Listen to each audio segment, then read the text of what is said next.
hiding in back. Come on, join the party.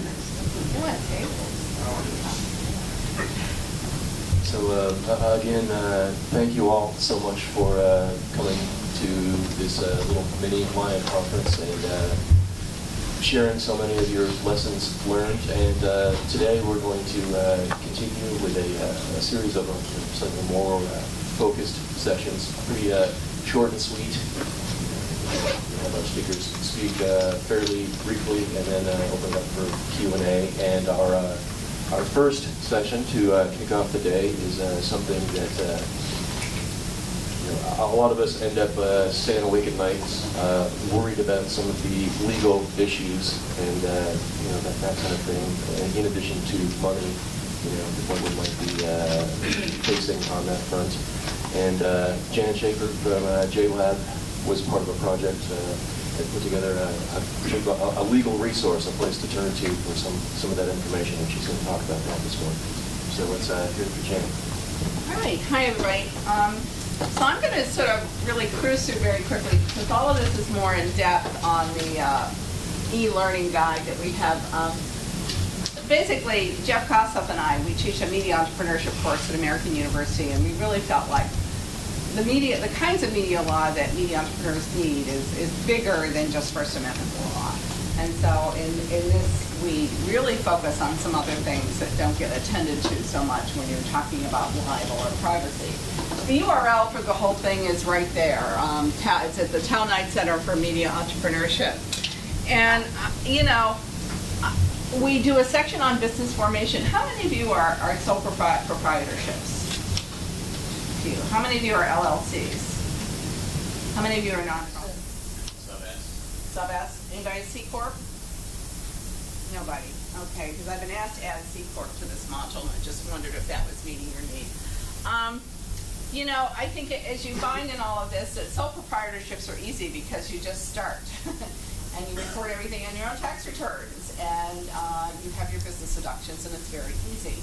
LLCs, but you're liable for everything. You're liable for defamation, you're liable for slip and fall, you're liable for everything unless you have protection and insurance against it.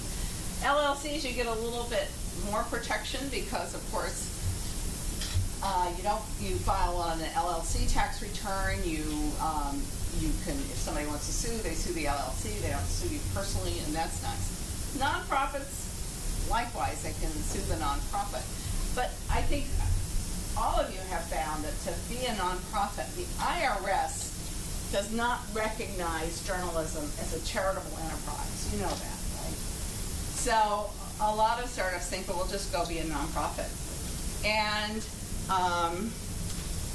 the IRS has actually 4 very specific criteria that you have to meet to be a nonprofit. And I think paramount in all of them is that the content must be educational. And we like to say, oh, well, we're journalists, so everything is educational. But probably the biggest hitch in all of this is that the manner of distribution must be distinguishable from ordinary publishing. What does that mean? It means that, if Philly.com can distribute online and you can too, you're not distinguishable enough. So in filing your papers with the IRS to get nonprofit status, that's where you see a lot of nonprofits building in a lot more educational stuff. Maybe they're partnering with schools. Maybe they're doing kind of educational programs. Maybe they're doing co-reporting programs with a university. Maybe they're hosting events that are educational for the community. You have to sort of start figuring out what your educational infrastructure is going to be so that you can pass muster with the IRS. And that's probably the biggest hang-up that happens if you want to follow a nonprofit route. But it has some of its advantages. Certainly your donations are tax deductible, but you also work for a governing board who can hire and fire you as they wish. So you're going to lose some control as an independent founder of a startup. One of the biggest things we've heard from a lot of startup founders is really labor law is tripping them up a lot. How many of you have a staff of employees? How many of you mostly use subcontractors or freelancers? All right, how many of you use interns? All right. Well, we haven't quite been caught up in it, but U.S. labor law right now is very specific on who can be a contractor and who can be an employee. And if you can direct hours, if you can hire and fire people, they cannot be a subcontractor for you. They have to be an employee under IRS rules. More details are on this in the module. Freelancers pretty much work out of their own space, have their own equipment, set their own hours, have other clients, and engage with you by a scope of work agreement or a contract. Employees, yes, you can hire and fire. You set the when and where they work, what hours they come in. You give them assignments that they will do. They report to you. But you also have to pay federal withholding for them. You have to pay for their Social Security. You have to pay for their workers' comp. Freelancers, you don't. Federal workers, you're going to file a W-2 for them, W-4. Freelancers, you're going to file a 1099. And they're in charge of paying their own taxes. They don't get family leave benefits. They don't get worker comp. They don't get contributions to Social Security and Medicaid. They don't get a lot of protections under law. So pay attention as you figure out your hiring model, whether the people that you're hiring as freelancers are really freelancers or whether they should be employees. Yes. Sorry, are you going to get to the interns a little bit more? Yes. Yes. Okay, sorry. Interns, as you all know, and has anybody seen the ProPublica big takeout on interns? Interns are filing suit like crazy around the country. And ProPublica now has a whole database of intern lawsuits. And basically the interns are saying, look, you're violating U.S. labor law when you hire us for free if we are doing work that an employee could be doing. If we're not being offered benefits and we're doing the same thing that other people can do. It's a 6-point test that the U.S. Department of Labor sets out for internships. Very specific. The training has to be similar to schooling. It has to be for the benefit of the intern, not your benefit. You cannot displace an employee with an intern. In fact, not only do you not benefit, but your work may be impeded by hiring an intern. You can't promise an intern a job, and both the boss and the intern know it's unpaid. Those are 6 very specific criteria that are set out in U.S. labor law. Like that was my question. It does not displace an employee. What if you don't have it? Well, the question there becomes, are you using them in lieu of hiring an employee? So no interns. You have interns, but you want to be sure that you're structuring it to fit these guidelines. And interns are getting more and more feisty about whether or not they're getting paid or not. So you might want to consider building in some minimum wage opportunities for them because they're not only filing suit, they're winning. They're winning suit. Yes. Where does college credit come into the equation? Well, college credit can make you fall under the similar to schooling thing. And a lot of people use college credit as a way to not pay their interns. So the interns actually have to pay to work for you. Again, which some of them regret because they're still paying tuition, of course, while they're getting college credit. But they don't probably love that. Yeah, I was just going to say, one way to address this with interns is actually to be transparent and have these 6 points. Because if they do know these 6 points, then you being transparent and going over that with them is an act of transparency that they'll appreciate. If they don't know that, then it's worth you educating them and saying, these are the 6 points, this is how I feel like we're meeting this, and use it as a conversation point so that you guys, you don't have to build it into contract language or anything, but it's a great opportunity as you're onboarding interns to make sure you're on the same page and that you're starting an internship on level ground with people. Now, nobody, to my knowledge, has actually questioned who owns the intellectual property of an intern. Because unlike an employee, you own the intellectual property. Unlike a freelancer, the intellectual property is set out in your scope of work agreement. To me, interns are a very gray area, because if they're not an employee and they're not a freelance and it's not set on a scope of work agreement, they could well claim that anything they write for you, they own the copyright to. So unclear, not really addressed in law yet, but something to think about. You all pretty much know copyright law, and I know for you guys, a lot of copyright for you is people stealing your stuff and just putting it up elsewhere. How many of you have had problems with that? Yeah, finding people just piggybacking on your stuff and running it willy-nilly. Certainly you can file a takedown notice under the Digital Millennium Copyright Act, but copyright, as you know, the only copyright to be copyrightable, it has to be original content. You created it. It has to be fixed in a medium, meaning the minute you publish it online, it's fixed on your website. So therefore, it's eligible to be, and it's copyright. You don't have to file papers with the U.S. Copyright Office. It's automatically copyrighted with that. It happens. What's not copyrightable are ideas. So you may have an idea and somebody else can write about it or run with it, but that's not copyrightable. Facts are not copyrightable, and news is not copyrightable. All right. Now there are a lot of news organizations that think, well, if it's hot news and we broke it, we should be able to copyright it. That's called the hot news doctrine. But courts have not been looking very kindly on this. They've tried to stake a claim to exclusive news, and the courts have not agreed to that. Linking is okay to a copyrighted article. Copying a portion of the article with a link may or may not be okay, depending on how much you use, and that's where you get into fair use. I think you probably all know federal docs. Federal docs are not copyrighted. You can use them as much as you need to and want to, and there's no copyrighted claim. That is not always true with state docs. So you have to figure out what your particular state law is and whether those reports or whatever they're issuing are copyrightable or not.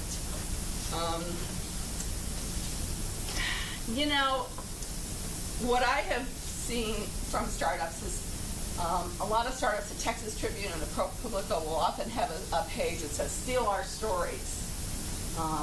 But in that "Steal Our Stories" page, they say, but you must attribute it, or you can only use this much of it.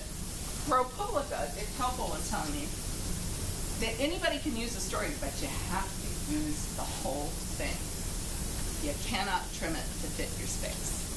If you trim it to fit your space, you're mucking around with the editing of the story, and Topol said, sorry, you can't use it. If free is not good enough and free to use it all, then you should just pass on the work. So you should think about if you're a site that finds you want redistribution of your story elsewhere, what your guidelines should be for that, and what kind of credits you want, and you can even suggest the wording of the credit, but you should be very transparent about that. Fair use is really, really complicated. And I've had a lot of site owners say, there's sometimes we just haven't used something because we cannot figure out whether it's copyrighted or not. Yes, you can go online, you can try to find an image under Creative Commons or somewhere else. But, can you take a politician's photo off their webpage? Not if it's copyrighted, You can't just help yourself to it. You may have to shoot it yourself. You can pretty much use anything if it's transformative. What does that mean? Well, it's like the Obama poster in the election. Yes, it's his image, but they made it into something else. You can parody it and do other things. And that's okay under fair use. It's more often you can use news than you can use entertainment, meaning a song or a movie clip or something like that. It's much more difficult to get permission to use. A lot of people say, well, it's okay if we just use 30 seconds of it, or it's okay if we just use a couple of sentences of whatever. And the courts are really fudgy on this. I think one of the classic cases where the nation ran an excerpt from President Ford's book, and the excerpt involved writing about his pardon of President Nixon after Nixon resigned. It was only 400 words that the Nation published. And the Nation lost a lawsuit that President Ford brought because the courts basically said it might have been only 400 words, but that was the heart of the book. And if you steal the heart of the book, you deprive me of an opportunity to make money on that, of being compensated on that. That's one of the key criterion to use in fair use. You've reduced my commercial value. So that's not fair, and you may not use it. All right.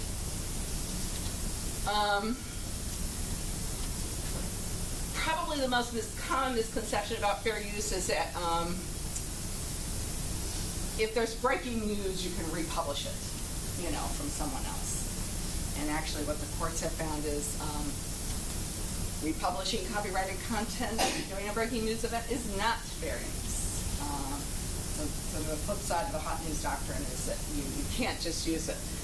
An exclusive photo of a plane crash, a bridge falling down, Hurricane Katrina or whatever, has commercial value. You cannot just pick up and use it. You can use it with permission.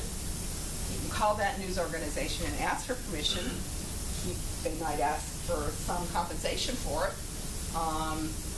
But if it's republished with permission, it's fine. So what if it's something that's been posted on social media? Okay. That might be Is that the next slide? I guess. Okay, YouTube videos. What most courts have found out is it's okay to use a part of the video if the video is embedded with the code provided by YouTube with clip. The YouTube allows uploaders to decide whether or not it can be embedded on other sites. So if the uploader has said that's okay with us, you're generally okay to embed it on your site. If not, it's a little dicey. I mean, you can link to the video, but you wouldn't want to embed it on your site. Facebook photos, under the Facebook terms of use at the moment, always changes.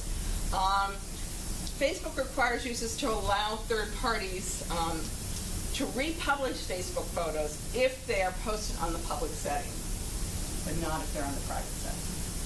So that's the current terms of use. And we have our PIO in Franklin. He verbally has given us permission to republish any of his photos. Wants us to do that. Can I put that in the email for you? That's what I'm asking. Should I make him put that in an email? That would be a good idea. Okay. Or just a thank you note, just to clarify that you're okay with us using it, and have him email back and say, because you never know when he's going to run into a photo that's just an amazing photo that has some kind of exclusive value, and suddenly everything changes, So you're better if you have it in writing. When you borrow or steal for a copyrighted photo, I think it's by law, it's up to $1,000 per incident. Yeah. I mean, I don't know if they'll get it, but they can try. And certainly it would depend on whether the photo was a mugshot or a breaking news disaster. Yeah. So, for candidates or campaign stuff, you can ask for a file shot, and then you have permission to use it. But just like you said, What about embedded tweets and Instagrams? Like if you actually don't steal the photo but embed the tweet? So far, that's what Storify does, basically. Yeah. You just put it in a Storify, and that hasn't been an issue. When you use those services, when you upload a photo to give away your rights. Instagram, you license it for anybody to use that tool to embed. So the same with As long as you're Periscope actually videos. using the tool that's available and not copying the photo into another system. All that is an iframe of Instagram. So if they take the photo, they'll disappear from notice. And a great example of that is of how not to do that was with the Charlie Hebdo attacks. Witness took a video of what was going on as it was happening and uploaded it to Facebook saying, "Oh my God, look what I just saw." Within half an hour, he realized that this was a massive international event and was really frightened about the fact that he just put this video up and he took it down from Facebook. but somebody had already scraped it off of Facebook and posted it to YouTube. It is still on YouTube now, even though the original creator didn't want it up there. And news organizations continue to run it without his acknowledgement or permission or anything else. And so and there's a bunch of case studies like that about how it can get really messy and complicated. At Eyewitness Media Hub, they're a great resource for that. Right. Well, we had a situation where we had a photo of this person. Everybody sold it. Really? Yeah. I mean, So what did you do? we went after them all. Did you? Take down, some people had run it on the air already. Did anybody offer to pay you for it? Would They you all sold did. it? Would you sold it? We did some. You did sell it, okay. Yeah. Okay. Yeah, we did good. A lot of money? I mean, half of what my team does at ABC, so I run social media for ABC News, is permissions. And everything that you see on an ABC News platform has been cleared. And not just cleared from the person who posted it, but the person who took the photo. And my colleague, who's a senior producer in Washington, and he runs our social news gathering efforts, says you can't separate the good journalism from behind social media. You have to think, okay, if this person posted this photo, did they actually take it? Because it's not the person who posted the photo that owns the copyright, it's the person who took it. And the things that you should be, and what we tell our staff to be really wary of, are photos that look like they're professionally taken, and photos that have come from like a yearbook. Because I may give you my yearbook photo, but I don't own the copyright for that. And that, let's say it's Dilkhazar Zarnaya's yearbook photo. He didn't go to high school here, but if he had, because there were pictures of his brother in a wrestling studio that were taken by a professional photographer. And those come with, and we do play out claims all the time, and that's what we say, because you guys come after us. The photographers come after us because we don't want to go to court over a $200,000 thing, so we'll pay you $4 or $5 grand because our company has very deep pockets, unlike the rest of your sole proprietors, so they will come after us. Unlike you people. But we just say, anything that comes from social media, we reach out. Did you take this photo? Can we use it? Where did it come from? Can we use it across all platforms? But one of the old problems at ABC was that people would just clear for Good Morning America or just clear for Nightline. It's like, no, you have to clear for all of us. But we're very, very diligent, and it's something new that's developed over the last 3 or 4 years. Because if we pay out $50,000 to you for taking that photograph, that's a PA for us. And that doesn't make any sense. Yes, What's frustrating is under two of the tests that you mentioned, if you get an exclusive quote from a politician, you're the only reporter there, and everybody else picks it up, and he doesn't link at all, I'll give you credit for or it. rewrites the entire story. I mean, under the Ford test, that's the whole value of the world. And on the internet, that's how we make money. That's the other thing. Right. I mean, I think you can do a takedown notice in that. So, I mean, I'm hoping that somebody will push that case off so that, your exclusive work can at least protect. Because, just one example, we had a lot of time on this session last couple of years ago in our state, and we were covering it, and some of the national publications picked it up and basically rewrote everything, but took the quotes. And those were really the value of the work. And it's depressing for a small publication like ours to see, 25,000 Facebook shares on the other site, when we don't see any of the rest. Something you might We got think- 200 referrals. Something you might think about doing that is to say in an exclusive interview with, just kind of putting those little warning words out there that sort of signal to people that this is proprietary content and they should ask your permission to use it or require, you require credit if they're running it. Please, other people who have instances to share, please share it. Sure. Jen, there are two different kinds of licenses on YouTube, and many of us use the Creative Commons license on YouTube, which does give people an opportunity to edit and remix inside of YouTube, although it doesn't allow them to just download it and make it their own and republish it as their own. But the Creative Commons thing, I don't know how many people in here use Creative Commons license on their sites. Anybody? Do you want them mashing up your videos?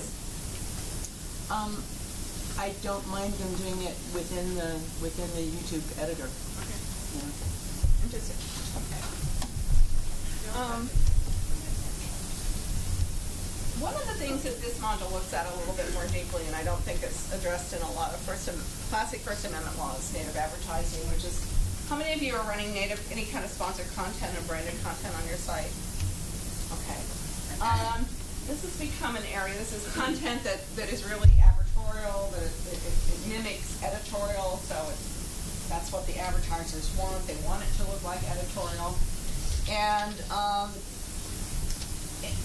it's having all kinds of issues surface in this space. And it's not the courts that actually rules this, it's the Federal Trade Commission that rules native ads. And the reason they rule native ads is that they are very concerned about misleading consumers about anything.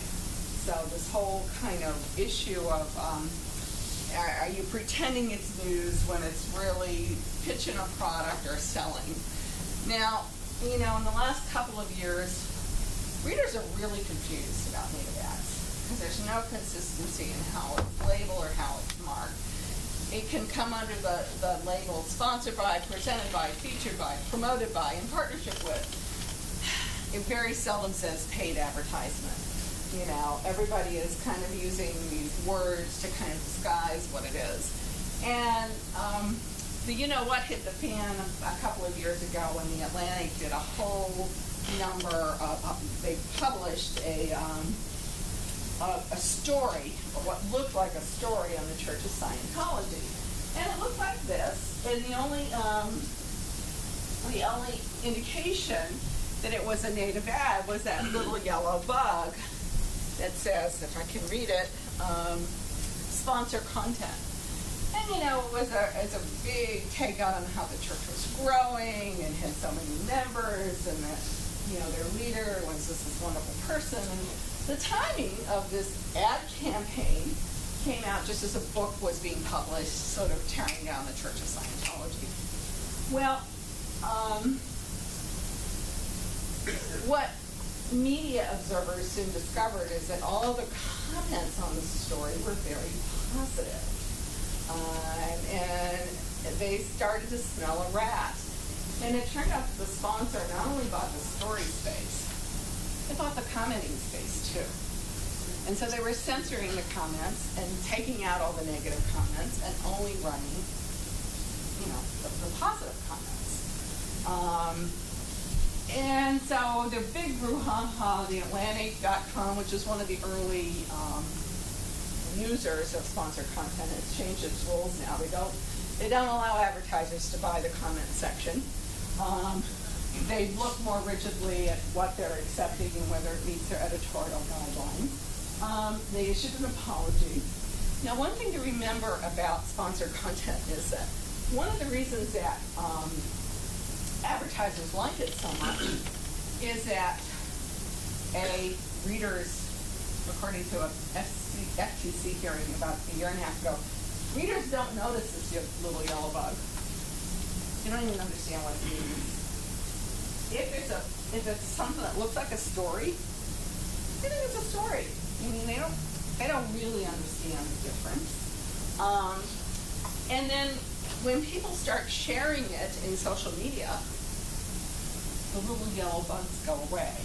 So if your reader likes the story and wants to share it on Twitter or Facebook, they'll link to it, but in their little item, they won't say it's sponsored content. So the alert that it's a branded content does not travel with the story in social media, which is somewhat problematical. The FTC is kind of concerned about this, and they're trying to figure out what's the right solution to this. So some recommendations are really not to ever run sponsored content with a byline because it makes it look like a real story. Be sure it's prominently labeled. Be sure whenever you can, if you're tweeting it out, that you have a paid ad or paid sponsor hashtag that goes with it in some way to let people know that it's sponsored content. The FTC is supposed to be coming out with some new guidelines in 2015. We're now almost halfway through 2015, and they haven't yet. so they're kind of wrestling with it. But if you ever want more on this, there's a wonderful transcript of a hearing called Blurring the Lines from their hearing in Washington at the end of 2013. It's very useful to read through because you really understand how advertisers are using this. And the other thing to pay attention, there's a big fuss over a Qualcomm ad that Mashable was running. It's very good news. I mean, they did this whole takeouts on kind of what new technology was a new product. So it sounded like a news story. It felt like a news story. It read like a news story. It was like, I don't know, a 12 or 15-part series on Mashable. But the ad council that kind of issues guidelines on all this said, once the paid sponsorship ended, Qualcomm no longer had to run a bug with the stories. So there was nothing that had to continue identifying Qualcomm. Okay. So, you've all seen the diet pill stories. Well, FTC has sued them. FTC has notified search engines that you can't have paid rankings in search results. You have to let people know there are paid rankings.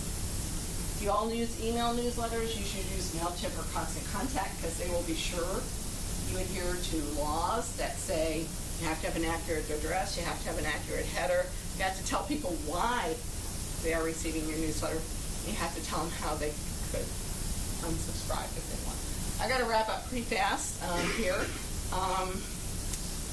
I'm not going to go into privacy torts because that falls in classic First Amendment law. I think more important for you guys is terms of use on your website. How many of you guys have How many of you have terms terms of use posted?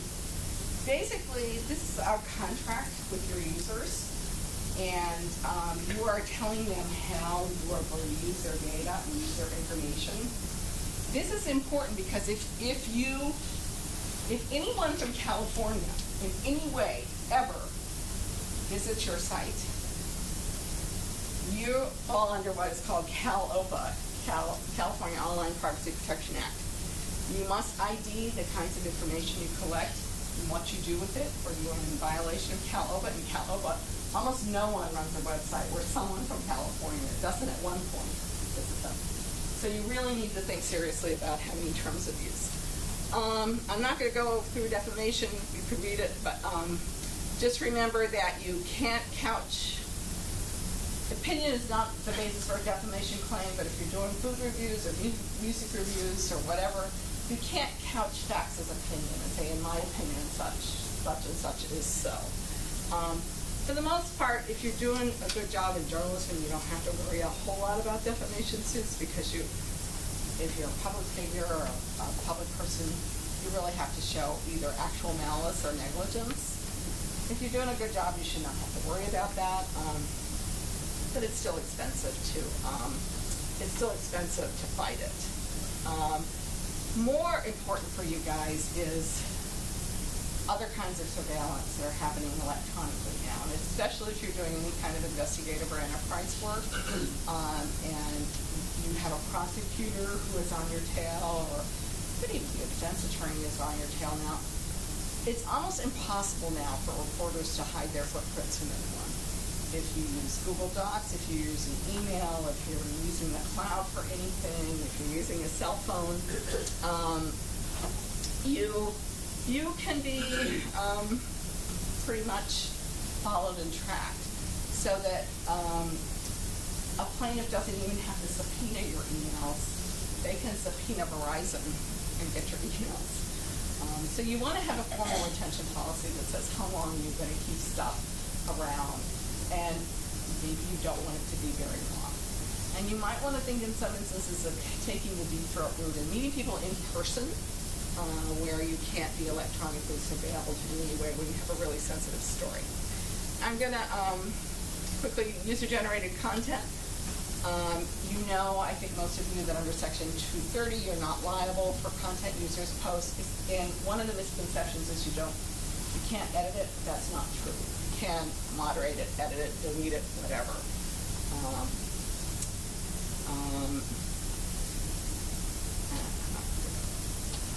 I will not go over FOI and open meetings. That's all in the module, and some of that you already know. And I think that one other thing that some of you might be confronting, how many of you have gotten subpoenas to identify an anonymous commenter on your site? One. This is something to be on the lookout for. This happened at Patterson News, where we had a cop they wrote about who was having an affair with a woman and sending her thousands of text messages and phone calls while he was on the job, and the Patterson News wrote about it. And the woman's husband alerted the Patterson News to the story, and suddenly there were a lot of nasty comments about the woman, anonymous comments about the woman's husband on the site. Well, the husband sued the site to disclose who was making the comments, and he won. The site had to turn it over.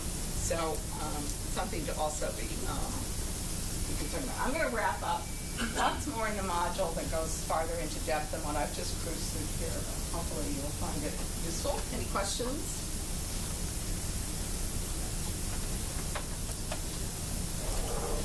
What's that, Doug? I can give you the PowerPoint. Yeah, that'd be great. We'll get that posted on the Yeah, conference it's site. on the desktop here. Okay. Thank you, Jan.